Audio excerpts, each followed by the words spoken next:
Hi, I'm BJ, and this is the Arcane Alienist Podcast.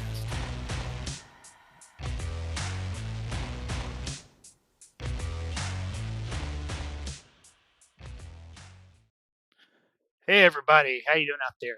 It's been a while, hasn't it? I think it was early November the last time I dropped an episode. Uh, First of all, before I get into that, it is I'm recording this. It is Martin Luther King Jr. Day, so happy Martin Luther King Jr. Day to everyone out there. I think, boy, I don't want to get political uh, right now, but there's a lot of tension going on in our country as we speak, and so I think it's at times like this it's important to remember, um, Dr. King's message of coming together across class, across race, across culture to work together, and I think that's something we need to continue to be mindful of and to strive towards. Um, anyway, that's as political I'm going to get. I haven't podcasted in a while. I've been very busy. At work. I've had a lot going on. In addition to my regular job, I've enrolled in a kind of a leadership development academy that has some sort of collegiate level um, curriculum, even though it's not for college credit. So I've had assignments and individual assignments, group assignments, as well as readings. And so even the spare time, weekends at home that I might have developed, spent on kind of working on podcast episodes, I've had to do with that. So that's where I've been, and it may be a little sporadic. This goes through May, so I may be sporadic here and there until May or June when I can get back, some of my time for podcasting and the like. So that's where I've been. No real excuses other than just I've been really busy, and that's just that seems to happen every year, kind of in the late fall through the holidays with me, doesn't it? So, well, I'm back again. We'll see for how long. Anyway, I also realized before I get into today's topic, I'm going to do an unboxing. But I had a message from Jason Connerly back in October that I never got to address about my home game, which is timely because the home game also kind of had a break. Didn't really play through November and December. We did a couple of different games. Um, we tried some Mothership, kind of a Halloween horror theme thing, and then we did another Mortenborg based Christmas theme game with the kids. So actually today they're coming over this afternoon to kind of pick back up with our D&D Swords and Wizardry game. So this is actually they're right at the point that Jason is addressing in this call. So very timely. So let's hear what Jason has to say. Hey BJ, Jason here. Just listened to your latest episode for OSR October. Great work. I don't think there's any problem at all in giving novice players some hints. I know that part of OSR play is player skill, but they have to develop that player skill. And while, letting them learn by failure, the School of Hard Knocks, is a valid method, it really will depend on the people in the group how effective the School of Hard Knocks will be. Another option is to give them multiple choice, right? Say, hey, what do you guys want to do? You could stay down here and keep exploring with diminished resources, dragging your friend along, whatever. You could fall back up to the upper level for a base camp and rest up and heal up and then come back, or maybe you could do something else. Always include that, or you could do something else to leave it open so you're not railroading them. But I don't think there's any negative to laying their options out or even hitting them towards, hey, this might be kind of smart, especially for novice players. Keep up the great work, and I'll talk to you soon. So the audio on that's a little weird. Jason usually leaves me messages through Discord, and for some usually you can download them as like an MP4 file or an M4A file, something compatible with most players. And this one was embedded in a more embedded and not downloadable. And when I finally figured out how to download it, it was in a file format. I None of the apps on my Mac Studio would open, so I just played it and held the microphone to the computer speaker. So that's why you get a little background noise there, and I apologize for that. But thanks for the advice, Jason. That's really where we are for since the last episode addressing this was way back in October. What happened is they're exploring the moat house from the village of Hamlet. I've sort of put it in a different setting, and they've cleared the first level and gone down into the second level and encountered some zombies, and a couple of them are beat up, and one of the one of the fighters, who's people you want to top health, has basically dropped and then been kind of brought back up to 1 hit point, and they were like, "No, we'll go on." And I was thinking, well, should I let him go on, or should I said, "Hey, look, this is kind of an old school Gygaxian dungeon like you guys haven't encountered before. Um, you got a chance to leave and regroup and rest and come back. You ought to do it." So I think Jason's got some good advice there. So that's probably what I will do tonight when we play. Thanks as always, Jason, for listening and for calling in and keeping the conversation going. And I will talk to you later.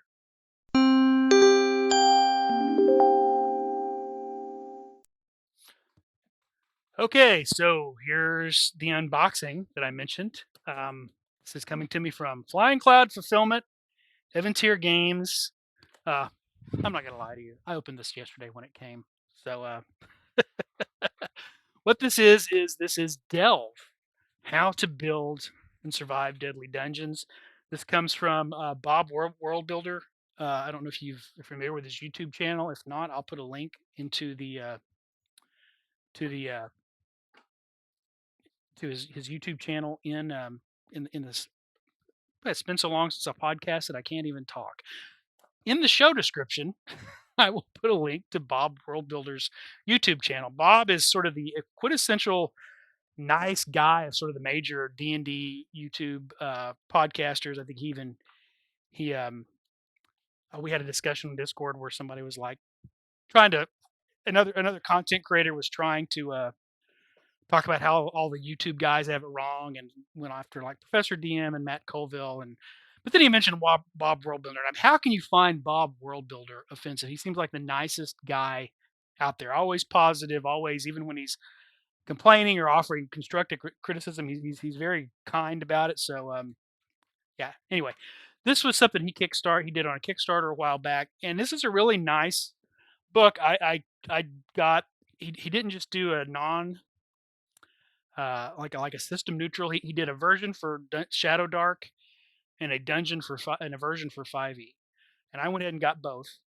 Um, but the first chapter is the same. Um, so you got a forward here. Let's see what we got. We got our table of contents. This is the one for Shadow Dark I'm looking at is kind of the same A4 size as the Shadow Dark books, and in a black cover, black and white art cover. It shows it's the same. It's the same one on the 5e, but the one on 5e is in color. But it shows a couple of adventures like walking clearly in a dungeon. They're approaching it looks like a portcullis that is raised, kind of a portal, and there's a rune inscribed on the floor in front of them, and some ominous looking statues up ahead as they're reaching an intersection, and you can see kind of a looks like a minotaur's shadow to one side, or maybe a demon, some horned creature. You can see the shadow kind of up on the wall. This may be something they're about to encounter. Anyway, very neat looking artwork. Let's see if I can see who the artist is. Um, Principal illustrator Daniel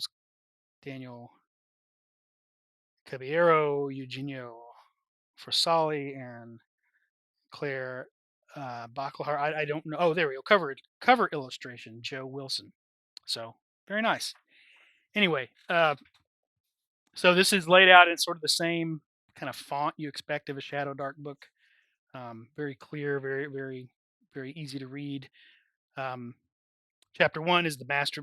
Chapter one, Master of the Dungeon, delves into the lore of the dungeon. Chapter two, Dungeon Delvers, contains new player options. Chapter three, Dungeons. Here's a smorgasbord of 12 ready to play dungeons. I believe there's also a dungeon generator. Oh no, that's back in that maybe up in chapter one.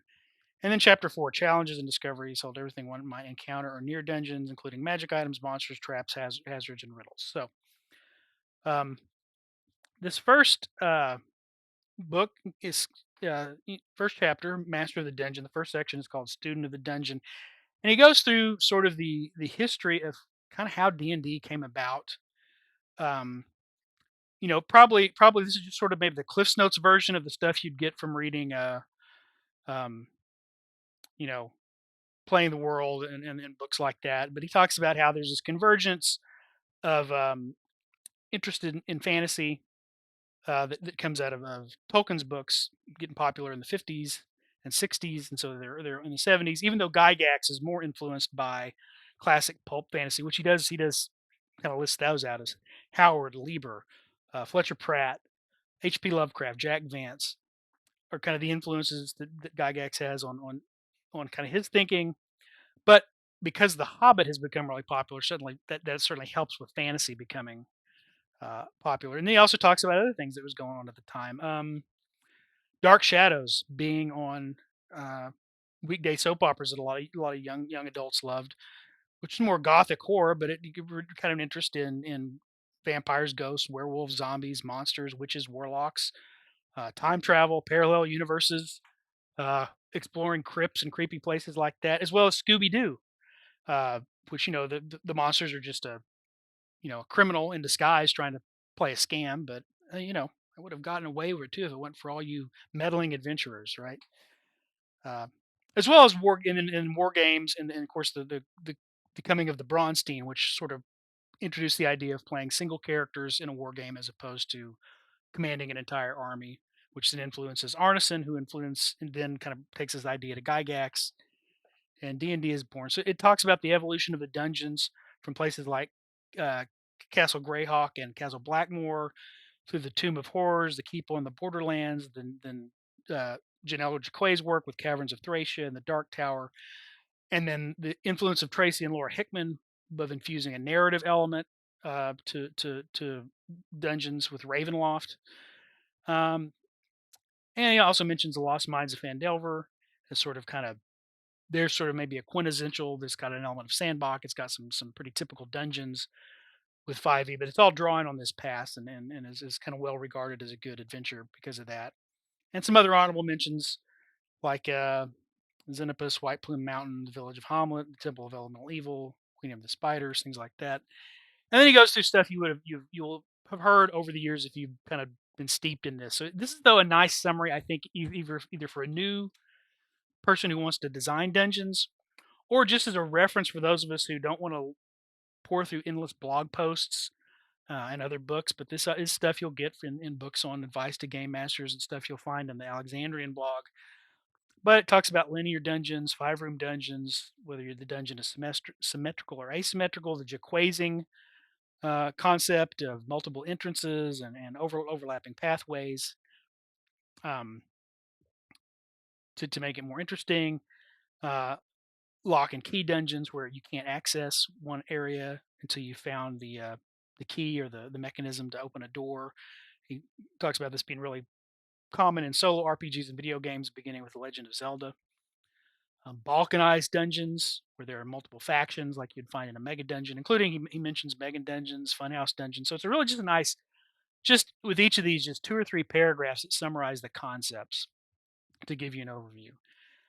Then we get into building dungeons, looking at the purpose of the dungeon, the theme of the dungeon, the layout of the dungeon, um, some guidelines on kind of how to construct, depending on the size of the dungeon, how many areas and entrances you might want to have, how to connect them together, pacing, the pace of how many challenges might there be through the dungeons, controlling the pace, adjusting the pace. So stuff that you would find in other DMGs. Uh, Probably a lot of stuff you'll find on Bob's YouTube channel and some of his videos on advice to game masters as well. So this is just really a nice kind of summarized collection of sort of I think some of Bob's ideas, as well as just sort of the collective insights of lots of dungeon masters who have shared ideas, written about ideas, podcasted and YouTubed about ideas. Uh, gets into dungeon challenges using traps, hazards, and obstacles, including puzzles, uh, things that you discover in the dungeon, including treasure, but also just information you might find. Um, and then there's a dungeon generator where you can roll up randomly the purpose, the theme, the flavor, the layout, the areas, the entrances, the challenges. So as much as you might want to randomize if you want to, there's a lot of stuff in here. Some good tables, uh, information where you'd get the information about the dungeon or in the dungeon treasure, um, both mundane and then there's magical treasures, some treasure tables, random traps and hazards, random effects, monsters, and then he's got a step-by-step example to complete this chapter. So that's the first 37 pages we're into for the introduction and the. I want to mention though, I think I skipped over. There's a nice forward after the table of contents by Kelsey Dion, uh, and then an introduction by Bob, World Builder himself. And then he gives. This is probably more specific to Shadow Dark, and I'll thumb through the 5e one, and it's the same stuff presented for 5e. But here we have ancestries, a deep spawn, which is I think kind of an Innsmouth inspired. These are uh, deep spawn are shape shifting fish like creatures. They look like a regular person until they transform when submerged in water. Graveborn, which is the ability to play a corpse. Medusa, a mycelium, which is a mushroom man. Stoneborn, so these are statues that have been brought to life. And then some new classes, a golem mancer. It's a type of magic user or wizard who has a kind of a small golem familiar with it. The keeper class, that guards and protects secret uh, places, secret relics, secret lore. The Nightcaller class, which is a priest, sort of a shadow themed priest. A relic hunter class is a warrior that is basically, Laura Croft, Indiana Jones, like that. The Shadow Sworn class, which is sort of a warlock with shadowy powers, and then a Shadow Dancer, which is a shadow themed kind of rogue again, and then a Slimebender class, which um, summoners of primordial pseudopods, cultists of the ooze. And so I think if you want to skip ahead and think about what these are going to be in 5e, obviously, you're going to have 5e style uh, um, background, ancestry, species, races in these same categories. And then the Golemancer is going to be a wizard, subclass. The Keeper is going to be a paladin subclass. The Nightcaller is a cleric. The Relic Hunter is a fighter. The Shadow Sworn is a warlock. The Shadow Dancer is a rogue, and the Slimebender is a sorcerer with a kind of ooze bloodline. There's a few new spells, one for each of the ones that there's a new Keeper spell and 3 Shadow Sworn spells. They mentioned some of these in here will also use other types of spells from the core Shadow Dark game. There's some spell mishaps for these new spells. Uh, Class titles, again, it's teaming with Shadow Dark. Each class has some level based class titles based on both their class and their alignment. Oh, for example, the Keeper. A lawful keeper goes from a novice to a warden to a sentinel to a secret keeper to a high keeper. A chaotic one would go from seeker to heretic to cipher to iconoclast to truthbreaker as they level up. The geomancer, for lawful characters, apprentice, artificer, engraver, forge master, master artificer. So I like the geomancer, golemmancer. So they're kind of also kind of leaning into the maybe at least for the purposes of Shadow Dark, a kind of artificer type. Uh, a chaotic golemmancer goes from scrapwright to ironbrand to warforger to chaos engineer to golem tyrant. Interesting. So that's the second chapter. The third chapter, we get into dungeons themselves, running the dungeon, and this is where he's got a number of pre-made dungeons. And again, in the 5e version, you've got they're the same dungeons, statted out for or laid out for 5e, but here they're set up for Shadow Dark. And then similar to chapter 4 challenges and discoveries, we've got magic items, um, we've got monsters and things like that, hazards. And again, these are in the Shadow Dark book, written and statted out as you would use them in Shadow Dark, but then they're repeated in the 5e book as you would use the same kind of idea in 5e. And of course, the 5e book is also it's not the A4 size; it's sized up for it's the same size as Wizards of the Coast, Dungeons and Dragons books, and the artwork. Some of the interior artwork remains in pencil, um, similar to the Shadow Dark book, but then some of them are in color. Uh, they have some. The one thing it does have in here that it doesn't have in the Shadow Dark are feats. The Dungeon Savant basically gives you tremor sense. There's a gambler, which is an origin feat. um, that allows you to push your luck with your dice rolls. And then there's a Glyph Master, which is a feat that you can read glyphs, you can inscribe glyphs, and he does put note on compatibility. Um, yeah, these are written with the 2024 D&D rules in mind, and he's got a little note on if you're using the 2014 5e rules, then here's what you would do to use those with feats, because the feats do operate a little differently across those two versions of the game, as well as with the subclasses. There's some slight differences in using subclasses, but he's got the guidance here on how to use it.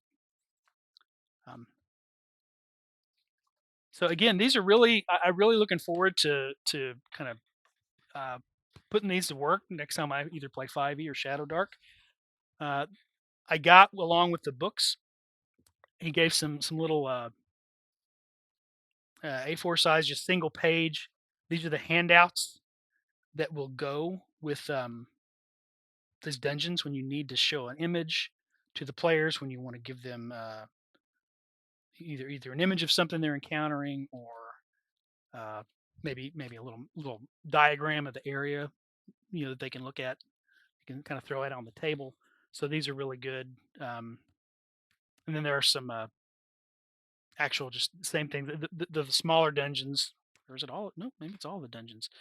They're little maps, so you don't have to keep them in the book. You can just set them in front of you at the table behind your DM screen, and you've got the whole map right there. So you don't have to keep flipping back to the map. You can just go through the adventure, and a small version of the map is right there in front of you, which I think is really helpful. Uh, there were also cards that came with the as an option or an add-on, I think, or maybe they were stretch goals. But you got a deck of traps and hazards. You've got a deck of magic items, and you've got I believe it's a deck of monster cards.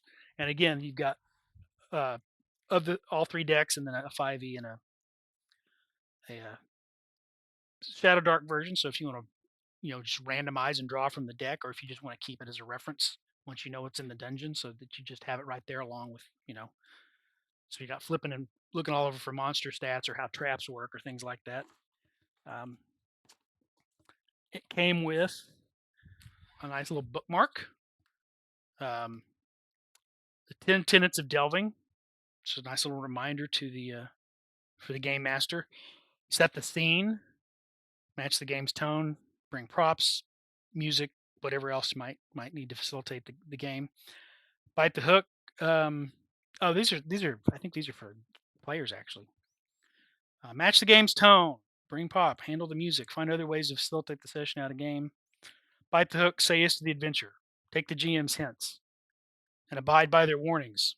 Use a 10-foot pole, but keep moving. Commit. Focus not on retreat, but commit to survival by listening to your fellow players and gathering information about the dangers ahead. Know your skills. Know when your skills are best suited to a challenge, and be quick. Um, Encourage your fellow players to act. Track resources. Um, Mind your resources. Map the dungeon.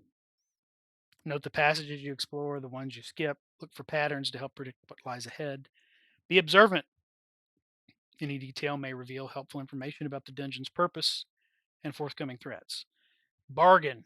Use information about the dungeon's denizens to discern what they want and broker peace or sow chaos as necessary. Number 9, ask questions. Curiosity is crucial, so ask questions of your GM and fellow adventurers and keep notes of what you learn. Don't split the party. You're all here to enjoy the game, abide by the GM's rulings, and listen to your fellow players. That's probably less about physically splitting the party into different areas of the dungeon and more about try to work together, I think. But those are nice little, I think, guidelines to how to be a good player, since a lot of this is focused on how to run a dungeon as a GM, excluding sort of the options for character building. Most of it's focused on building your dungeons. I gotta say, one of the big criticisms, and I don't know if I don't know how much Bob was working on this before. Um, I don't know if he got a full glimpse into the 2024 2025 version of Dungeons and Dragons, but one of the big criticisms has been that they've taken the dungeons out of Dungeons and Dragons. That there is very very little coverage and even less in terms of practical advice to dungeon masters in the current edition of the DMG, and you've seen less and less of it with each edition. Um, so here's a nice little book that if you do want to play 5e or D&D 2025, 5.5, whatever we're calling it now, here's a kind of a nice book to put some of that information and guidance back in there for you. Um, since a lot of it has kind of been stripped away over the years. So I think that would be a nice addition to your 5e game, but also a nice addition to your Shadow Dark game. And I think even without the game specific content, I think a lot of it applies to any. You can always use those tables and some of the practical advice, regardless of what kind of game you're playing, where there might be dungeon delving involved. So I think that's and particularly for fantasy, since a lot of those are reflective of D&D style dungeons with ideas about traps and monsters and things like that. I think it's a good addition. So I would recommend it. I will put a link. Oh, I also got some dice. I forgot to mention uh, with the game. Some where'd my dice go? It's nice looking black dice, consistent with Shadow Dark. So anyway, sorry about that little brain fart there. But yeah, so I would recommend this if you're interested in it. Again, I'll put a link to Bob's YouTube channel, but also I don't know if Delver is available just to order as it is now. But if it is, I'll put that link as well. So that's it. I've rambled on for long enough. So I don't know when I'll be back. I'll try to be in a little more regularly. But till then, wherever you are out there, take care of yourselves and make someone happy today.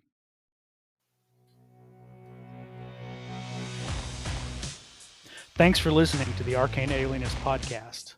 The music you're hearing is Come and Get It by Scott Holmes Music. The cover art is by Dave Bone. Be sure to check out his stuff at ironseer.com. You can leave me a message. I have my SpeakPipe account linked to the show description. You can also send me an email at arcane.alienist@gmail.com. Just embed a voice memo, or I'll just read the text to your email during a future episode. Once again, thanks so much for listening.